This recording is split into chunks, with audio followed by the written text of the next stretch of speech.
2011년 역사학자 유발 하라리가 쓴 사피엔스를 보면 1519년 스페인이 멕시코를 침략했을 때 원주민들은 노란색 금속에 환장하는 유럽인들을 도저히 이해하지 못했다고 합니다.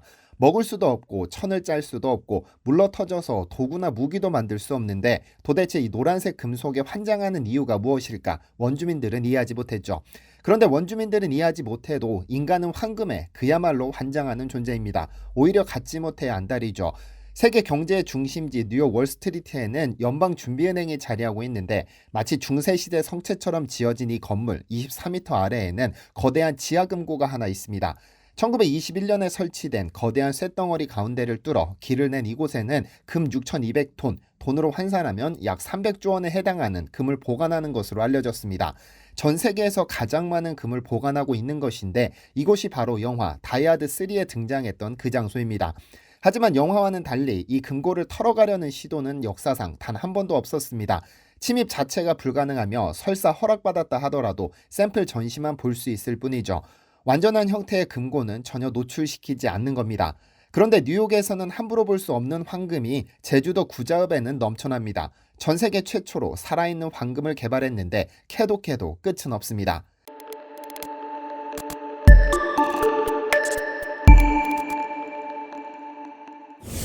안녕하세요, 디스멘터리입니다. 얼마 전 저는 제주도로 취재를 떠났습니다. 지난 영상에서 소개해드린 일제시대 일본으로 반출된 한국 토종소 후구를 직접 보고 왜 한국에서 사라지게 됐는지, 그리고 이를 복원하기 위해 어떤 노력을 하고 있는지 축산진흥원 담당자님과 직접 인터뷰를 진행했었습니다. 그리고 제가 제주도에 갔던 또 다른 이유는 황금강어 때문입니다. 9월 중순에 제 채널에서 소개해드리기는 했었는데 당시 이를 성공시킨 사장님과 직접 연락이 다 3달을 기다려 간신히 취재에 성공했습니다. 그럼 황금강어를 맛보러 함께 제주도로 가보실까요?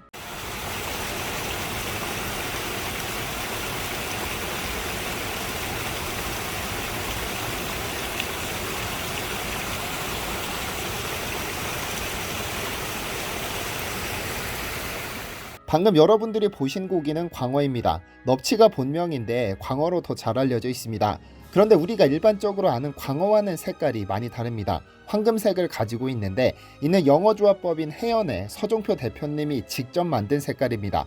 원래 광어는 고동색에 가까운 색깔을 보이는데 자연 상태에서 약 1억 마리 중 8마리의 확률로 황금색을 가진 광어가 태어납니다. 잠시 서 대표님의 말씀을 들어보겠습니다. 한국에서 키우는 양식하는 강어가 한 1억 2천 마리가 돼요. 그 중에서 정말 한두 마리 나올까 말까 그 정도로 귀한데 저것들은 자연에서 있을 경우 눈에 확 띄잖아요. 네. 그런 포식자들이 잡아먹기가 굉장히 쉽겠죠. 바짝바짝하는데 그냥 팍 가서 먹어버리니까 아마 일반 강어보다는 훨씬 더 은신이라든가 이런 쪽에서 불리하죠. 수십 년 어부를 한 사람들 이걸 본 사람들이 진짜 없어요. 어부들 누구한테 물어봐도 황금강어 봤냐? 본 사람이 없어요. 그 정도로 이게 없었는데 황금강어의 황금색은 사실 알비노라는 희귀한 유전병 때문에 발현됩니다.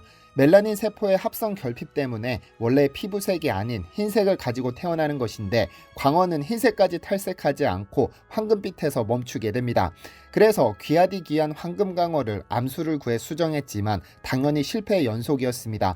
왜냐하면 황금강어끼리 수정한다고 하더라도 유전이 바로 이어지는 것이 아니기 때문입니다. 그러다 연구 시작 11년 만에 1년 3개월 전에 태어난 새끼광어가 황금색으로 변하는 것을 확인한 후 성공을 확신했죠. 결국 황금광어를 얻기 위해서는 유전의 유전을 거듭하는 과정을 거쳐야 하는데 이렇게 태어난 알을 수정하고 수정하는 과정에서 처음 20%, 40%, 50%로 이어지다 지금 현재는 80%의 수정란이 황금광어로 태어납니다. 그리고 이제 그 발현율은 더욱 높아져 머지않아 100%에 도달할 텐데요.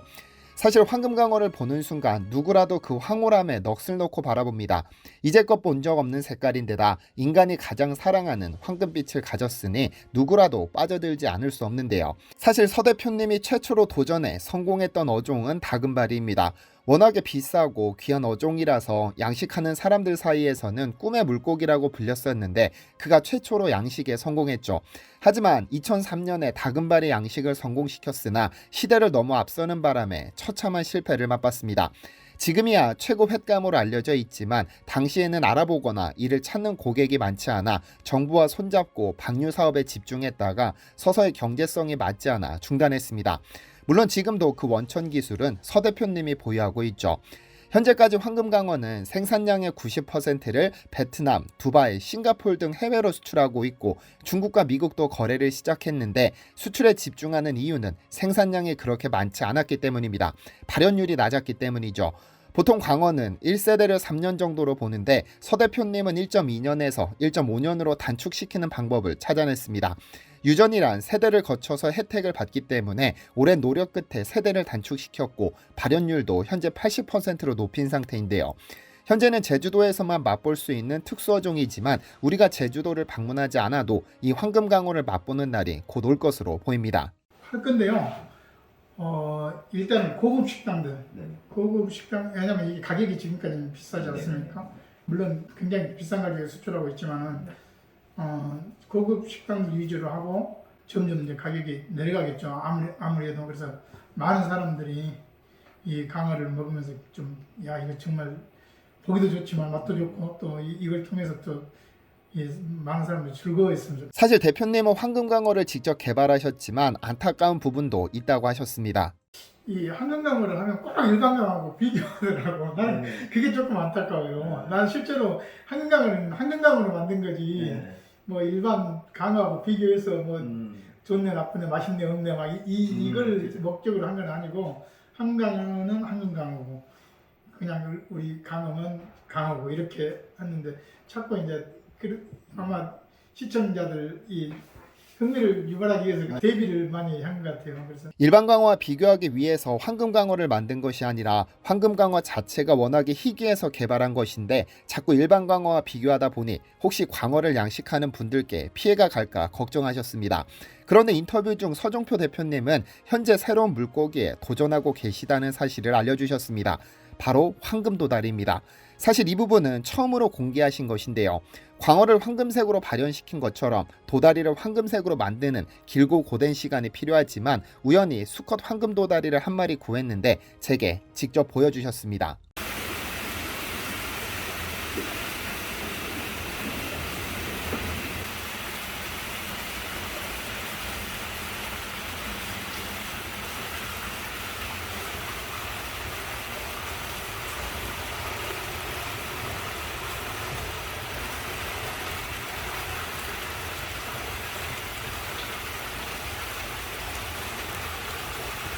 이제 몇 년 후면 황금강어와 더불어 황금도다리도 수산시장에서 보게 될 날이 올 텐데 그 전에 저는 황금강어를 맛보러 횟집으로 떠나겠습니다. 현재 제주도 내에서도 황금강어를 맛볼 수 있는 곳은 극소수 식당에 불과합니다. 말씀드렸듯이 현재는 대부분의 생산량을 수출하고 있기 때문에 저는 서 대표님이 특별히 소개해 주신 덕분에 여러분보다 먼저 맛볼 기회가 생겼습니다. 식당은 제주공항에서 가까운 탑동 수산시장이라는 곳인데 제주도에 방문하시거든 꼭 들러서 맛보시기를 바랍니다. 사실 저는 일주일에 한두 번은 회를 먹어야 하는 체질인데 이제껏 먹어본 횟감 중에서 육질, 식감, 향미까지 자신있게 1등으로 꼽습니다.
이게 또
참고로 제주도에서 황금광어와 흑우를 취재하던 중 저는 한 구독자로부터 세종시에서 한국 최초로 고추냉이가 수경 재배되고 있다는 제보를 받았습니다. 농장주님과 직접 연락이 닿았는데 그분이 제 구독자셨습니다. 그래서 조만간 취재를 떠날 예정인데 여러분이 흔히 와사비라 부르는 이 식물이 어떻게 재배되고 있는지 기대해주세요. 디시멘터리에서는 여러분의 제보를 기다립니다. 제 채널에서 다뤘으면 좋겠는 뉴스 또는 널리 알려졌으면 하는 영상은 디시멘터리 네이버.com으로 보내주시면 소중히 제작하겠습니다. 시청해주셔서 감사합니다.